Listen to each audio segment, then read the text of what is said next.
బులెటిన్లో breaking news చూస్తున్నాం. టీజీఎస్ఆర్టీసీలో మరోసారి సమ్మె సైరన్ మోగింది. ఈ నెల 21 అర్ధరాత్రి నుంచి సమ్మెలోకి వెళ్తున్నట్లు ఆర్టీసీ జేఏసీ ప్రకటించింది.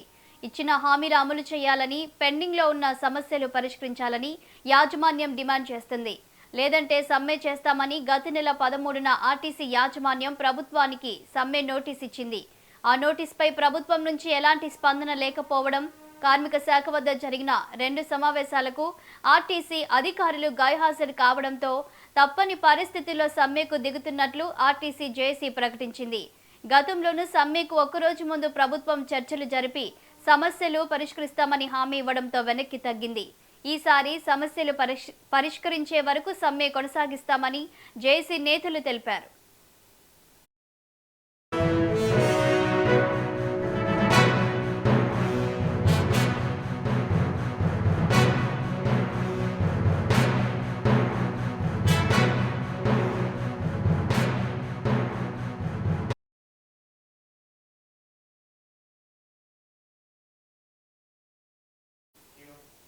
ఆర్టీసీ జేఏసీ నేతలు ఈ నెల 21 నుంచి సమ్మె మొదలు పెడుతున్నట్లు తెలుస్తుంది. దీనికి సంబంధించి మరింత సమాచారం మా సీనియర్ కరెస్పాండెంట్ రామకృష్ణ అందిస్తారు.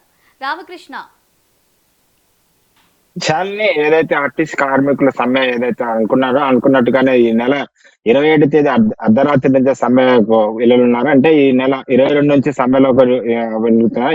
ఇప్పటికైతే తమ యొక్క డిమాండ్లు ఏవైతే ఉన్నావో ఆర్టీసీకి సంబంధించిన సమస్యలు గత ప్రతిపక్షాలు ఉన్నప్పుడు కాంగ్రెస్ ఏదైతే హామీలు ఇచ్చిందో ఆ హామీలకు నెరవేర్చాలని గత కొన్ని రోజులుగా ప్రభుత్వంపై, ఆర్టీసీ యజమానంపై ఎన్నిసార్లు విజ్ఞప్తి చేసినా, ఒత్తిడి చేసినా స్పందించకపోవడంతో మార్చి నెల 13వ తేదీన సమ్మె చేస్తామని నోటీసులు ఇచ్చారు. దానికి సంబంధించి ఇప్పటి వరకు 2 దఫాలుగా చర్చలు జరిగినప్పటికీ ఆ చర్చల్లో ఇప్పటి వరకు ఆర్టీసీ యజమానము దానికి సంబంధించి ఎవరు పాల్గొనకపోవడంతో నిర్లక్ష్యం వహిస్తున్నారు. ఇటు ప్రభుత్వం కానీ, ఇటు ఆర్టీసీ యజమానం కానీ తమతో చర్చలు జరపకుండా, తమ సమస్యల పరిష్కారం చేయకుండా నిర్లక్ష్యం చేస్తున్నారు. కాబట్టి తప్పనిసరి పరిస్థితుల్లోనే మేము సమ్మెకి వెళ్తున్నామని ఆర్టీసీ జేఏసీ ప్రకటించింది.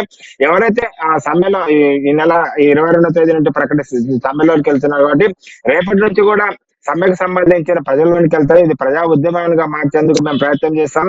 ఎందుకంటే ఇది కేవలం ఆర్టీసీ సంబంధించిన సమస్య మాత్రమే కాదు, ఇది ప్రజా సమస్య కాదు. ప్రజలు ఎందుకంటే గత కొన్ని రోజులుగా ఏదైతే ప్రతిపక్షంలో ఉన్నప్పుడు కాంగ్రెస్ పార్టీ అనేక హామీలు ఇచ్చింది. ఆర్టీసీని ప్రభుత్వంలో విలీనం చేస్తామన్నారు. అదేవిధంగా ఆర్టీసీలో ఉద్యోగాల నియామకాలు చేపడతామన్నారు. అదే ఏదైతే బకాయిలు ఉన్నావో ఆ బకాయిలు ఇస్తామన్నారు. అదే గత ప్రభుత్వం ఆర్టీసీ యూనియన్లను రద్దు చేసింది. వాటికి సంబంధించి ఆర్టీసీ యూనియన్ ఎన్నికలు కూడా నిర్మిస్తామని చెప్పారు. వాటితో పాటు పిఆర్సీ బకాయిలు ఉన్నవి. ఇలా అనేకమైన దాదాపుగా 32 అంశాలకు సంబంధించి ఆర్టీసీ యజమానంతో ఇటు ప్రభుత్వం ముందు పెట్టినప్పటికీ ప్రభుత్వం ఇప్పటి వరకు ఎలాంటి స్పందన లేదు. ఎందుకంటే ఒకవైపు సమ్మె చేస్తామని నోటీసులు ఇచ్చినప్పటికీ ఇటు అధికారులు, ఆర్టీసీ అధికారులు, యజమానం కమిషనర్ దగ్గర నిన్న సమావేశమైనారు. సమావేశానికి ఇటు కేవలం ఆర్టీసీ జేఏసీ సంబంధించిన నాయకులు మాత్రమే హాజరు కావడం, ఆర్టీసీ యజమానం హాజరు కాకపోవడంతో ఒక నోటీసు పంపించారు. ఎట్టి పరిస్థితుల్లో సమ్మెకి వెళ్తాం, సమ్మె చేస్తాము, తమ సమస్యల పరిష్కారం సమ్మె మార్గం వెళ్తున్నామని చెప్తున్నారు. ఎట్టి పరిస్థితుల్లో మేము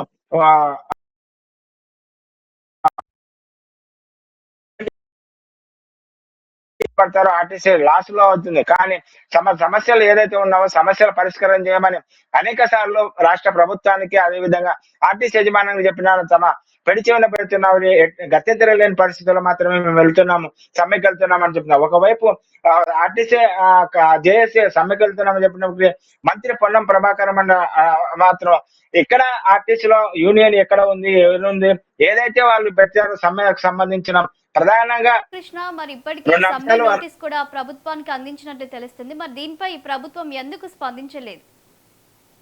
ఏదైతే నిన్న పొన్నం ప్రభాకర్ గారు నిన్న ఏదైతే యూనియన్ ఉందో యూనియన్ ఎక్కడ ఉందో ఆర్టీసీలో వాళ్ళే యూనియన్ పెట్టమంటున్న యూనియన్ తో ఎలా ఉండవు ఆర్టీసీ వాళ్ళు యూనియన్ లేదని ఒకవైపు చెప్తున్నారు. అదేవిధంగా ఏదైతే ఆర్టీసీ కార్మికులు ఏదైతే డిమాండ్ చేస్తున్నారు, ప్రధానంగా ఆర్టీసీ విలీనము, ఎలక్ట్రికల్ బస్సులు ఏవైతే ఉన్నావో వాటికి సంబంధించి, పిఆర్సీకి సంబంధించి ఏవైతే ప్రధాన అంశాలు ఉన్నావో ఈ రెండు ఇటు విలీనము, అదేవిధంగా మిగతా విషయాలు యూనియన్లకు సంబంధించి ఈ విషయాలకు సంబంధించి ఎన్నికలకు సంబంధించి ఇవన్నీ ఆ ముఖ్యమంత్రి చేతిలో ఉన్నాయి, మా చేతిలో లేవు అనేది కూడా ఆయన ప్రధానంగా చెప్తారు. దీనికి సంబంధించి ఒక కమిటీ చేశాము, ఆ కమిటీ రిపోర్ట్ వచ్చిన తర్వాత దానిపైన పరిష్కారం కోసం చర్యలు తీసుకున్నామని చెప్పారు. అయితే ఆర్టీసీ జేఏసీ మాత్రం ఎక్కడ కమిటీ ఏదైతే వేసామని చెప్పారో ఇప్పటి వరకు ఆ కమిటీకి సంబంధించి తమకు ఎలాంటి సమాచారం లేదు. ఎవరు ఎప్పుడు దానికి ఎప్పుడు కమిటీ వేశారో ఆ కమిటీ ఎప్పుడు ఉంది, ఏ కమిటీలో ఎవరు ఉన్నారు, ఏ అంశాలు చర్చాలు అనేది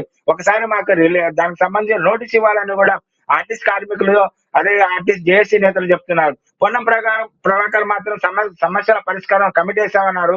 ఈ కమిటీ ఎక్కడ ఉంది అనేది వాళ్ళు ప్రశ్న చేస్తున్నారు. కాబట్టి రెండు అంశాల మధ్య ప్రధానంగా చర్చ జరుగుతుంది. ఆర్టీసీ జేఏసీకి అదే విధంగా ఆర్టీసీ యజమానుల మధ్య రెండే ప్రధాన అంశాలు కనపడతాయి. ఒకటి ఆర్టీసీ ప్రభుత్వంలో విలీనం చేయడం, మరొకటి యూనియన్ ఎన్నికలు, అదే విధంగా ఎలక్ట్రికల్ బస్సులకు సంబంధించి ఏదైతే ఉన్నావో వాటికి సంబంధించి ప్రధానంగా చిక్కుముడి ఈ సమస్యలు తప్ప మిగతా ఏదైతే సమస్యలు ఉన్నా ఆ సమస్యల పరిష్కారం చేస్తామని ఇటు మంత్రి పొన్నం ప్రభాకర్ చెప్తున్నారు. కాబట్టి ఇవన్నీ ముఖ్యమంత్రి ఆధీనంలో ఉన్నాయి కాబట్టి అక్కడ కమిటీ ఏదైతే రిపోర్ట్ ఇస్తుందో ఆ కమిటీని బట్టి ముఖ్యమంత్రి నిర్ణయం తీసుకుంటారు.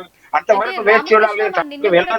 సంఘాలతో చర్చలు జరిగినట్టు తెలుస్తుంది. మరి ఈ చర్చలు ఏమయ్యాయి అనుకోవచ్చు? గతంలో కూడా సమ్మె నిర్వహిస్తున్నప్పుడు అప్పుడు కూడా ప్రభుత్వం మరి వారితో మాట్లాడింది. మరి ఆ చర్చలు ఏమయ్యాయి? గతంలో ఏదైతే సమ్మె నోటీసులు ఇచ్చిన తర్వాత మార్చి 13వ తేదీన సమ్మె నోటీస్ ఇచ్చారు. సమ్మె నోటీస్ ఇచ్చిన తర్వాత ఒకసారి ఈ దానికి సంబంధించి చర్చించాలని కార్మిక సంఘానికి వచ్చినప్పుడు అప్పుడు చర్చలు అసెంబ్లీ సమావేశాలు ఉన్న నేపథ్యంలో అధికారులు తర్వాత నిన్న జరిగిన చర్చల వల్ల ఆర్టీసీ యజమానం రాలేదు. దీనికి సంబంధించి ఏవైతే కార్మిక సంఘంతో చర్చలు జరపాలో ఆ చర్చలు విఫలమైన చెప్పొచ్చు. విఫలం కావడం వల్లనే వాళ్ళు సమ్మెలోకి వెళ్తున్నారు. సమ్మెలో ఈ నెల 22వ తేదీ నుంచి సమ్మె సమ్మెకు సంబంధించి సమ్మెలు వెళ్తున్నారు.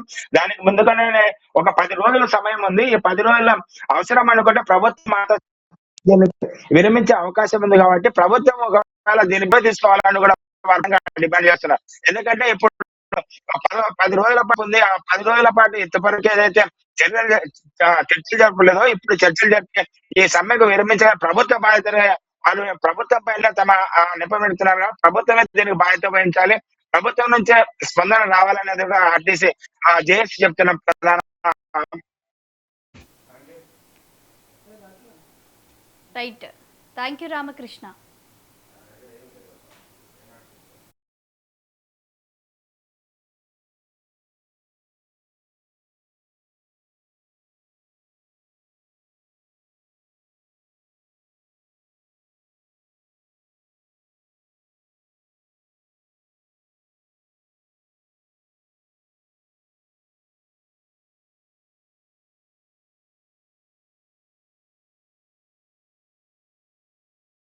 మా సమస్యల పట్ల సరూనగర్ స్టేడియంలో సపోర్ట్ చేస్తే మీకు ఎలక్షన్లో ఓట్లేసి గెలిపించి 2.5 సంవత్సరాలు వేసి చూసినాం.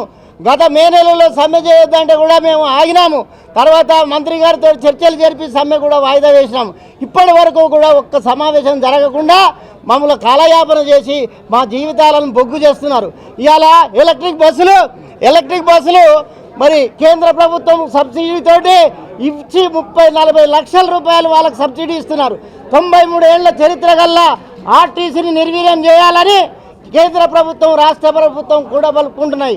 ఇలా ప్రజలకు మేము తెలియజేస్తున్నాం ఏమంటే కాంగ్రెస్ ప్రభుత్వము ఈ ప్రజారావాన్ని నిర్వీర్యం చేస్తే ప్రభుత్వం నిర్వీర్యం అవుతుంది. కాబట్టి రేవంత్ రెడ్డి గారు మా సమస్య